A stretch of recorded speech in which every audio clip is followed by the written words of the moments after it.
Hello and welcome back. I'm Brock.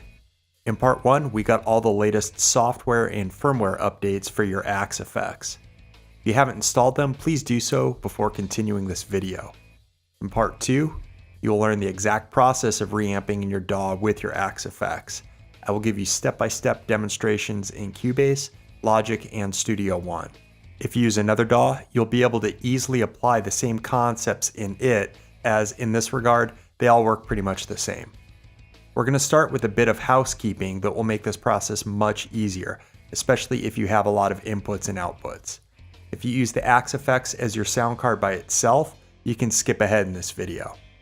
We're going to create an aggregate device. An aggregate device is a virtual sound card that uses the resources of selected sound devices you have connected to your computer. It allows your DAW to see multiple sound devices at once. To do this on a Mac, open up Audio MIDI Setup. You'll see I've created two, one called 44 and the other called 48. The Axe effects can only be used as a device when working at 48K. As such, I have it included in my aggregate device called 48, but not 44. When recording at sample rates other than 48K, you must use the analog connections from your Axe effects to your sound card, and you'll recall we set those up in part 1. Now, let's create an aggregate device. In the Audio Devices window, click the plus in the lower left-hand corner of the screen and select Create an Aggregate Device. Be sure to give it a name that's meaningful to you. Select the checkboxes next to the audio devices you want to incorporate. Expand the list on the left and right-click your sound card and select Use this sub-device as the master clock. Now click back on the name of your aggregate device and select the checkbox under Drift for the other selected devices. Next, we're going to assign meaningful names to the inputs and outputs of our aggregate device. You'll see the names that auto-populate are somewhat meaningless. I have my main vocal mic on channel 1, so I'm going to double-click IP1 and rename it to Blue, because my main mic is a Stage 1 bottle rocket by the company Blue. Keep doing this for all your ins and outs that you use. The names that auto-populate for the Axe effects are front left, front right, front center, and low frequency effects. We're going to rename these to Axe wet left, Axe wet right, Axe dry left, and Axe dry right, respectively. Under the outs, I name my main outs for my sound card main left and main right. I also label output 3 as reamp. As you recall, that's the channel I sent out from my sound card to the rear input of the Axe effects for reamping. Finally, I label the outputs from the Axe effects, Axe out left and Axe out right. It's that easy. Keep in mind, if you know you're going to be working at sample rates other than 48K where you use multiple sound devices, you'll want to follow the same process to create another aggregate device that does not include the Axe effects. The aggregate device I created for that purpose is called 44. You remember in the last video I used inputs 4, 5, and 6 for this, and here you'll see I labeled them Axe analog dry, Axe analog wet left, and Axe analog wet right. This labeling is something you'll only have to do once, so while it may seem like a hassle right now, I assure you it'll save you a lot of time in the long run. If you're using Windows, and it can be anywhere from Windows 98 up through Windows 8, a third party has created a driver that allows you to create an aggregate device, which is called ASIO for All, ASIO, the digit 4, ALL. And you can download it at asioforall.com. Now that we have all that set up, it's time to move over and get the DAW set up. I'll start with Cubase. First, let's set it up for a project at 48K. Start by going to Devices, Device Setup. If it's not already, select the aggregate device you just created under ASIO Driver. Click on the ASIO driver's name in the left-hand column.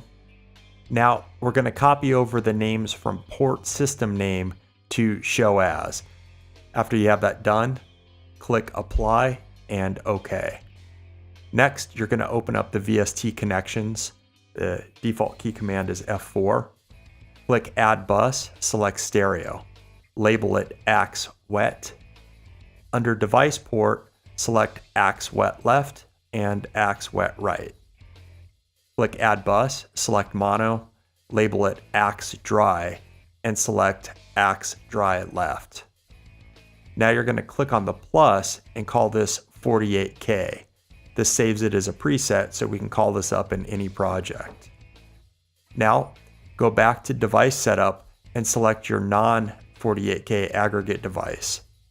Open up the VST connections, follow the same process setting it up for a stereo bus for the wet signal and mono for the dry, this time selecting the analog sources. And we'll save this as 44. Again, the setup is something you'll only have to do once. Now that we have it saved as presets, we can recall it anytime. With all that set up, it's time to record.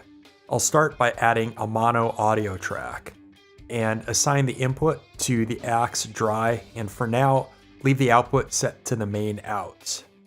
We'll also add a stereo track, or if you're tracking independent stereo channels, like you have two different amps going on that you're recording at once, you'll want to add two more mono tracks, or just a mono track if you're just using a simple mono guitar patch.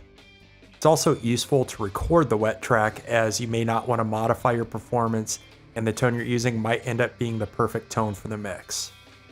Obviously, tracking with a tone at least similar to what you have in mind hearing in the final version of the track makes the most sense. And also, even though I don't have monitoring enabled, I'm able to hear the wet output from the Axe in real time without latency. That's because I'm monitoring using the analog connection I ran from the Axe effects to my sound card. This is great because it gives me the sense that I'm playing with a sound similar to what will eventually be used in the mix, so I don't have to rely on that thin, wimpy dry signal where things like legato or noises that come from using high gain sounds don't translate. You can use the mixer in your sound card's control panel to blend this real-time signal with the playback from your DAW. Now I'm going to record something where I play out of time on purpose.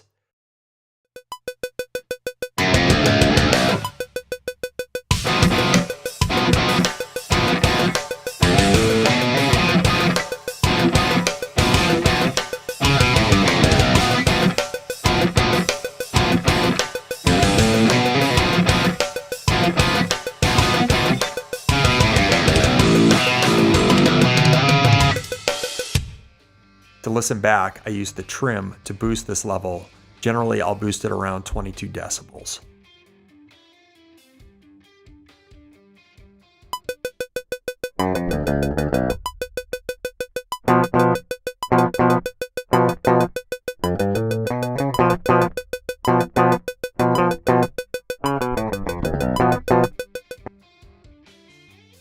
Listening back, we can indeed hear the recorded track is out of time with the click. While re-recording is always an option, it may not be the best way to go if the rest of the take was great. For instructional purposes, we'll pretend that's the case here. Thanks to this amazing technology, I can quickly quantize this part.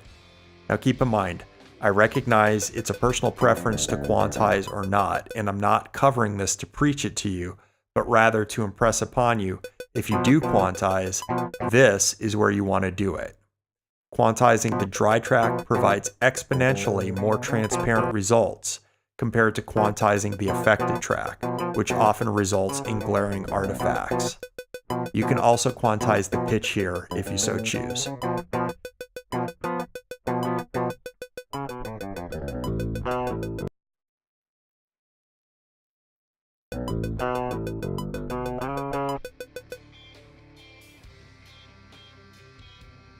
Once you have the track sounding how you want it to sound, it's time to reamp. This is the easiest part. All you have to do is change the output of the dry track you just recorded to the reamp output. Also, be sure to restore the trim level to 0 if you adjusted it. Then, on your Axe effects on the front of it, you're going to press the I/O button, page right once, arrow down once, and use the value knob to change the input 1 left select to rear.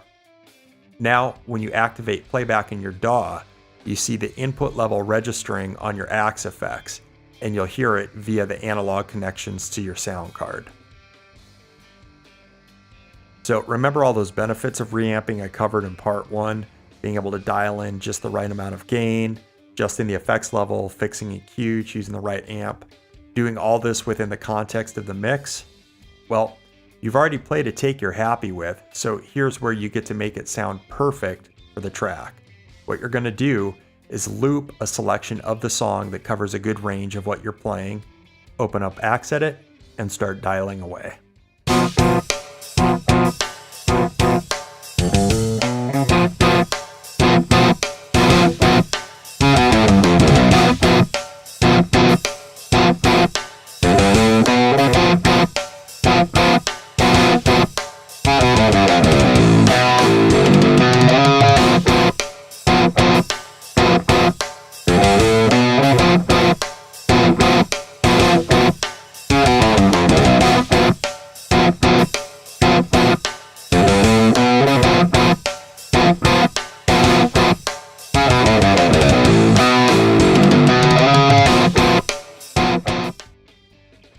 When you have the sound how you like it, create a stereo track.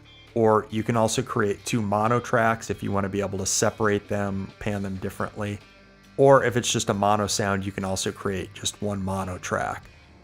Set the input to Axe Wet, or if you're doing 2 mono tracks, Axe Wet left, Axe Wet right, or for just 1 mono track, just use Axe Wet left, and record.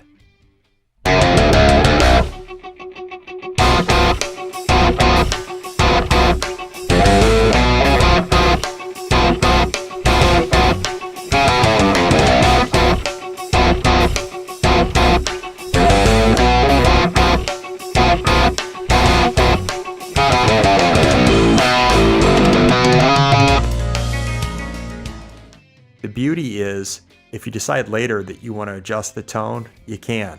Your dry track is still there.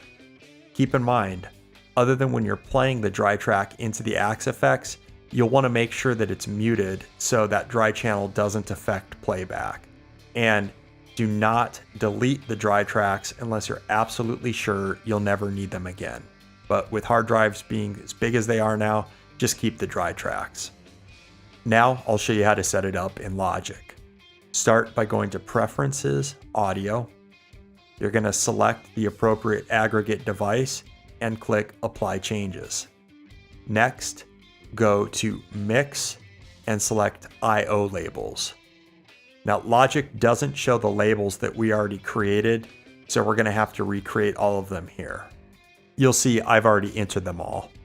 Now, one thing that can be a little bit tricky is when it's time to reamp the dry signal, you'll have to click on Stereo Out and then go to the bottom of the list where it says Mono, and then that's where it will allow you to select the reamp channel to send that dry signal out from your sound card to the Axe effects.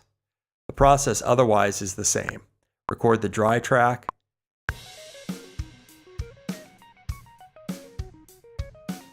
edit it if you so choose,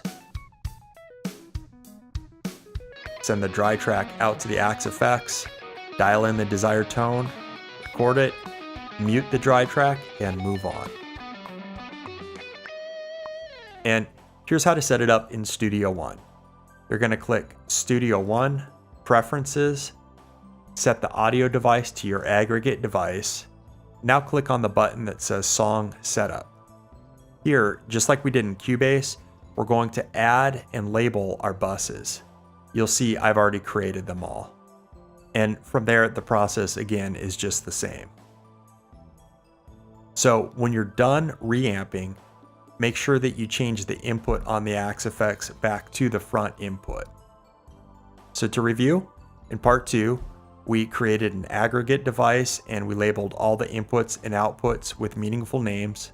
Then we transferred those names to our DAW. From there, we recorded the dry track and fixed timing and pitch issues. Once the track sounded how we wanted, we sent the dry signal from our DAW into the Axe effects and recorded the wet signal back into our DAW. If this is all new to you, I'm sure it seems a little bit overwhelming and unusual, but I encourage you to review this material so it becomes familiar to you. I assure you, unless you only record live performances like concerts, this method of recording will save you immense amounts of time and grief. In the next video, I'm going to show you why your bedroom tone may not be the sound you want to use when you're tracking your album or playing live. Thanks for watching.